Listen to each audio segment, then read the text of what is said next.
존경하는 재판장님, 저는 본 재판에서 피고인으로 소송을 진행하고 있는 이성열입니다.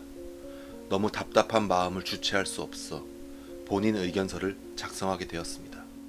현재 관세법 위반, 식물방역법 위반 사건에 대해 재판을 받고 있지만 정말이지 잠을 이루지 못할 정도로 억울하고 잠시 혼자 있는 시간이 길어질수록 극단적인 선택만이 답인가? 라는 생각이 저를 지배하고 있습니다. 재판장님, 저는 평택항에서 꽤 잘나가는 사업가였습니다. 남부러울 것 없이 생활을 했었고 행복한 가정을 이루고 있었지만 현재 가족들과 함께 거주할 수 있는 단칸방조차 없어 뿔뿔이 흩어져 생활을 하고 있습니다. 사랑하는 아내는 일용직으로 일을 하며 저를 대신해 가장의 책임을 다하고 있고, 첫째 아들은 고등학교 1학년 자퇴를 하게 되었고, 둘째 아들은 중학교 졸업 후 고등학교 진학을 포기해야 했습니다. 첫째 아들은 저를 대신해 가족의 생계를 이끌겠다며 삶의 전선에 뛰어들었고, 둘째 아들은 학업의 꿈을 포기한 채 골프장에서 공을 주우며 생활하고 있습니다. 제 삶이 왜 이렇게 무너졌을까요? 저는 누구보다 정직하게 살았다고 자부합니다. 아내와 자식들에게 존경받는 남편과 아버지로서 최선을 다하는 삶을 살았습니다.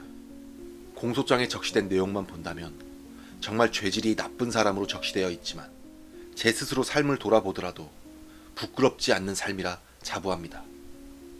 존경하는 재판장님, 법이란 최소한의 것이고 없는 사람들에게는 기대며 의지하는 곳이라고 생각합니다. 그런 법으로부터 제대로 된 보호를 받지 못한다면 어떻겠습니까? 저는 재판장님만큼 법에 대해 능통하지 못합니다. 배움이 부족한 것이지 도덕이 부족하지는 않습니다. 제가 재판장님께 꼭 말씀드리고 싶은 건 저는 억울하다는 것입니다. 무일푼 나락으로 떨어져 몇 번이고 삶을 포기하려 했습니다. 그때 저에게 손을 내밀어 준 사람이 바로 국민들입니다. 단칸방도 구할 능력이 되지 않는 제가 어떻게 변호사를 선임하여 지금까지 싸울 수가 있었겠습니까? 저의 소식을 듣고 하나둘씩 후원자들이 형성되어 지금까지 버틸 수 있는 계기가 되었습니다. 본 재판뿐만 아니라 이와 관련 사건인 특정 경제범죄 가중처벌에 관한 법률 위반 횡령 사건 역시 말도 안 되는 조작으로 누군가는 이익을 보았고 모든 걸 제가 뒤집어 쓴 채 재판을 진행 중입니다. 심지어 기소되는 과정에서 32번이나 전국의 검찰청을 공유하며 수차례 불기소에도 불구하고 억지로 기소를 하였고, 기소하는 기간도 약 7년이라는 시간을 허비하게 하였습니다. 7년이라는 시간 동안 경제 활동도 전혀 못한 채 소송에만 매달리게 되었고, 이런 게 사람을 말려 죽인다는 것을 몸소 깨닫게 되었습니다.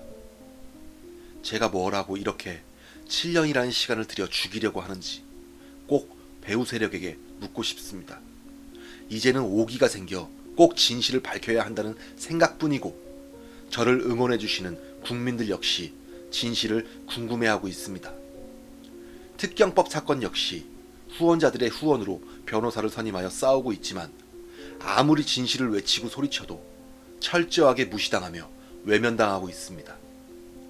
존경하는 재판장님, 저는 재판장님만큼 법에 대해 능통하지도 않지만 일반인의 상식에서 재판장님께 감히 상서를 올립니다. 아래의 증인들은 법정에 출석하여 선서 후 증언한 증인들입니다. 김필수의 증인신문 조서를 살펴보면 2016년 8월 여름경 정태명으로부터 이성열을 구속시키고 창고를 같이 운영하자는 회유를 받았다는 내용이 있고, 현직에 근무하는 한수연 세무공무원이 창고에 거주하면서 지게차 기사들을 동요하게 만들었으며 백명걸, 강성권, 정광영이 주도하여 몰래 물건을 팔았다는 내용을 들었다는 진술이 있습니다. 여기서 언급된 정태명은 현재 본 사건 외에 관세법 위반으로 항소심 재판이 진행 중인 인물입니다. 또한 증인 김필수의 증언 중 가장 핵심이 되는 증언은 평택 세관에서 조사를 받았을 당시 조사 내용을 당사자에게 확인시켜주는 절차 없이 시간이 늦었다며 빨리 도장 찍으라고 세무조사관들이 종용이 있었다는 것입니다. 다시 말해 김필수는 자신이 말한 내용이 정확히 조서에 기재되었는지 아님 날조되어 다른 내용으로 기재되었는지 조서를 확인할 기회를 박탈당한 것이고, 이는 명백히 형사 절차의 위법 행위입니다. 증인 진준환의 증인신문 내용 중 이성열을 구속시키기 위해 회의를 진행한 사실이 드러나고, 현직 세무공무원 한수연이 무단 반출을 지시했다고 진술합니다. 그리고 핵심은 강압적인 분위기에서 조사를 받았고 조사관들이 불러주는 내용 그대로 베껴 쓰라고 진술을 종용했다는 것입니다. 법을 집행해야 하는 조사기관이 참고인에게 겁을 주면서 시키는 대로 쓰라고 하는 것은 80년대 영화에서 나올 법한 일들입니다. 어떻게 이런 조서를 증거로 제출했는지, 이런 증거들로 재판을 받고 있다는 사실을 국민들이 알게 된다면 큰 실망감을 감추지 못할 것입니다. 도저히 일반인의 상식에서 생각할 수 없는 일들이라고 생각합니다. 평택세관 한수연의 증인신문 중 핵심적인 증언들이 나옵니다. 제가 그렇게 외치고 울부짖었던 썬라이즈는 누구 겁니까? 한수연 계장은 직접 자신의 입으로 증언합니다.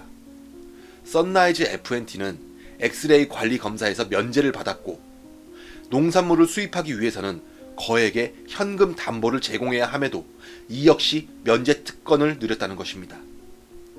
과연 썬라이즈 뒤에는 누가 존재하는 것일까요?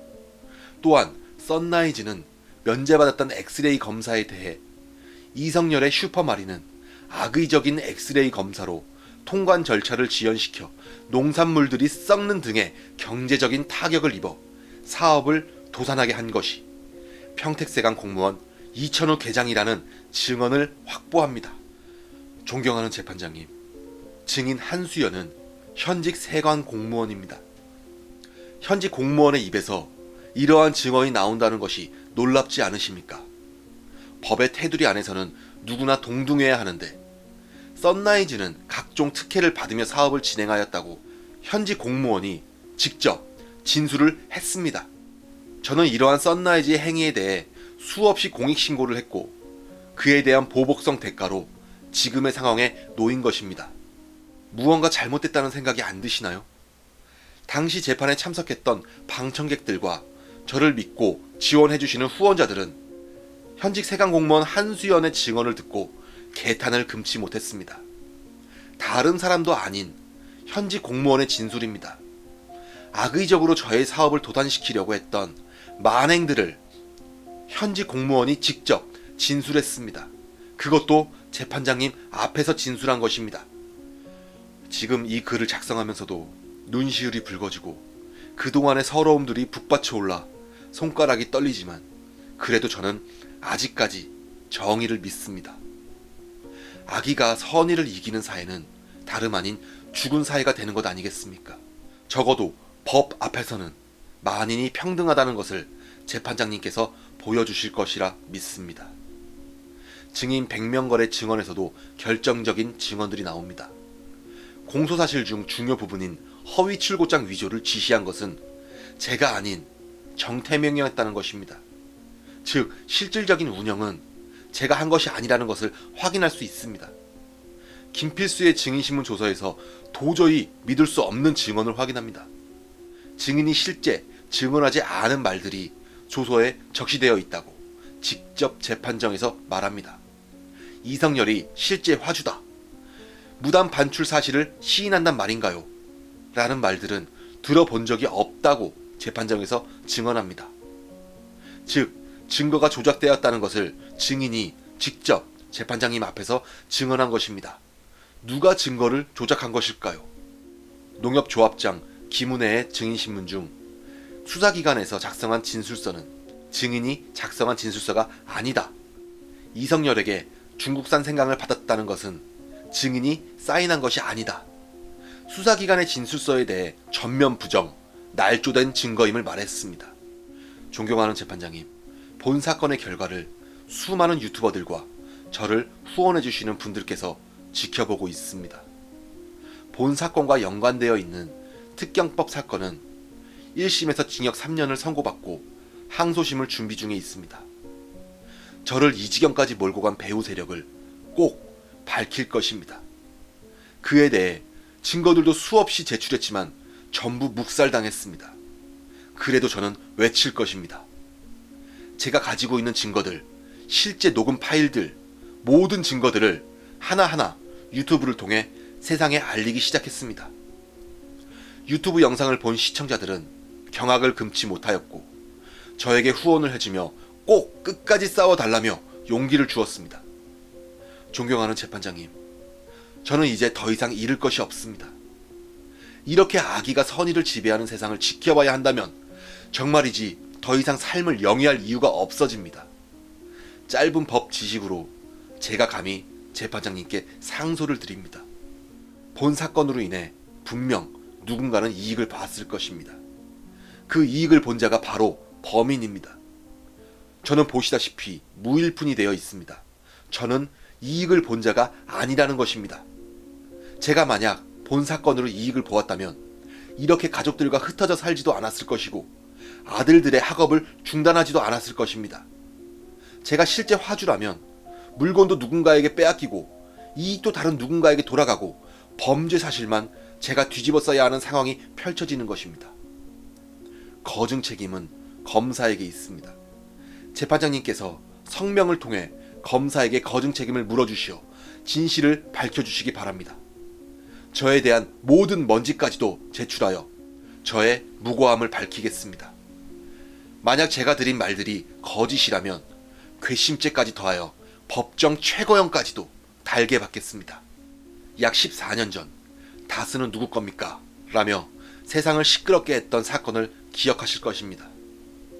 진실이 밝혀지기까지 14년이라는 시간이 흘렀습니다. 14년 동안 누군가는 징역을 살아야 했고 또 누군가는 극단적인 선택을 해야 하는 사람도 발생하였습니다.